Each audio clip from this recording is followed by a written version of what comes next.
abstain but get stronger. Being neutral between East and West is not India's problem. Lack of strategic economic heft is. Sanjaya Baru.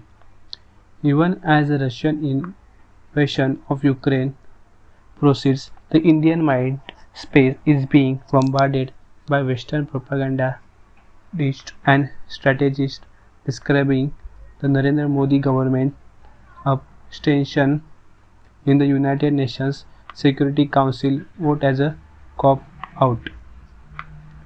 As we have argued before in this column, there is no reason why India should be taking side in what is essentially an East-West conflict, centered in Europe and a continuation of the Cold War. Prime Minister Narendra Modi has walked path originally defined by Prime Minister Jawaharlal Nehru and further refined in changing geopolitical context by his many successors.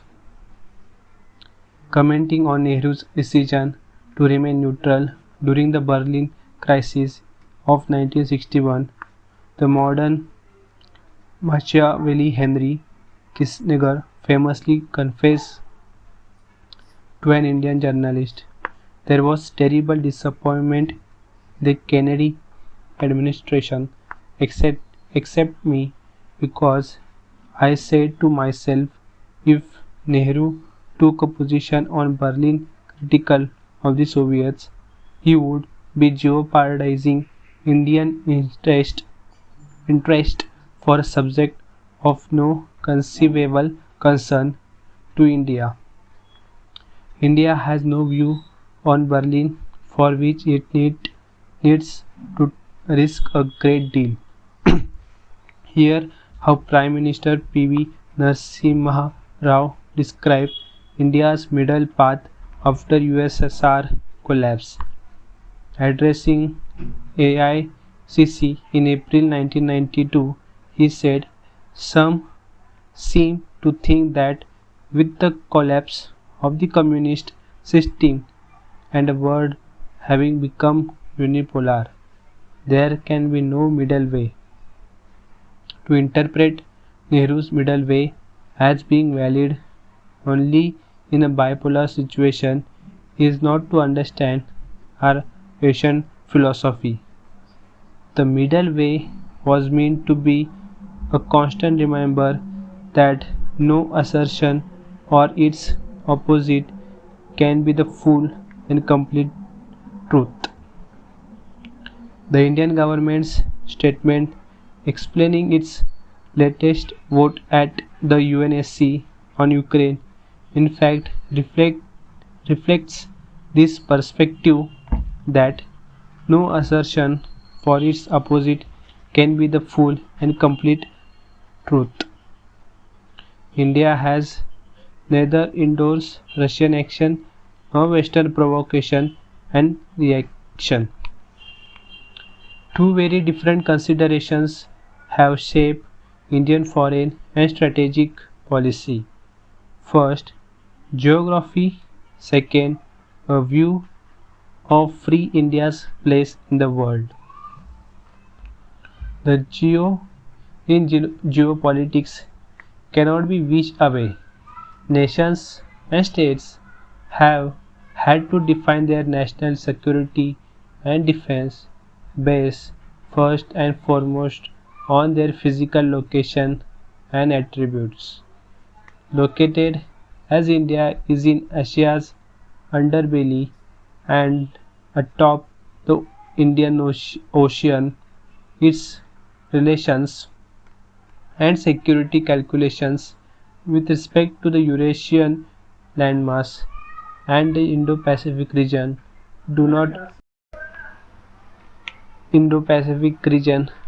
require it to take a view on European security. In fact, it is up to Germany, France and the European Union to define and defend their national security. The sooner Europeans take charge of their security, the better for the world. Just as China has forced Japan to stand up and be counted. So too Russia has woken up Germany and France. A view has come to take shape that the challenge from China requires India to fall in line with the transatlantic coalition of NATO powers, and sacrificing the relationship with Russia is a price India must pay. But India has to deal with the China challenge by itself. On the border issue, both countries have urged ERRED only a meeting of minds between Beijing and New Delhi, requiring political sagacity and courage in both capitals, can resolve the differences. However, it is in the interest of the transatlantic powers, US and European Union, that the Indian economy becomes stronger and globally more competitive. Only a vibrant India can take the edge of an aggressive China. Thus, Western support for India is not munificence. It is a strategic option that benefits both the West and the India. The US-India relationship, like the Russia-India relationship, is and will always be based on mutual benefit and national interest. It cannot be a one-sided affair. It has also been suggested that India's stated position on the Russian invasion of Ukraine will come to haunt India when it is faced with external aggression. This is a naive and legalistic view. India's national integrity, unity, and sovereignty can only be protected, defended, and preserved by Indians. This is where the concept of Atmanirbharta comes into play. India requires indigenous scientific, technological, cyber, space, defense, manufacturing capability and capacity. Building this is a national priority. No major nation can defend its sovereignty by depending on another. This then is the 21st century challenge facing India as the world enters a turbulent phase. A posture of neutrality in world affairs or the pursuit of strategic autonomy will of course remain wishful thinking if domestic capacity and capability do not match up.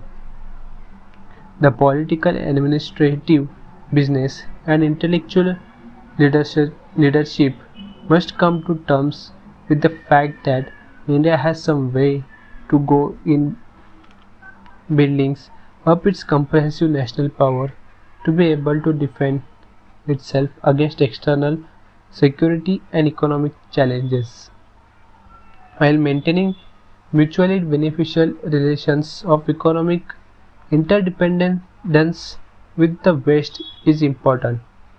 It cannot become the only insurance policy for India. The Ukraine crisis is a wake-up call, just as the collapse of the Soviet Union and the end of the Cold War were. The new turn in economic and foreign policy that the political leadership took in 1991 in the wake of that geopolitical crisis enabled India to sustain its rise for a quarter century. Rather than succumb to external pressure and fall in line with one side or another in this new East-West conflict, we must once again focus on renewing our capabilities and building international relationships that strengthen our domestic capacity rather than feed our incapacity. In 1991, Narasimha Rao and Manmohan Singh rose to the occasion.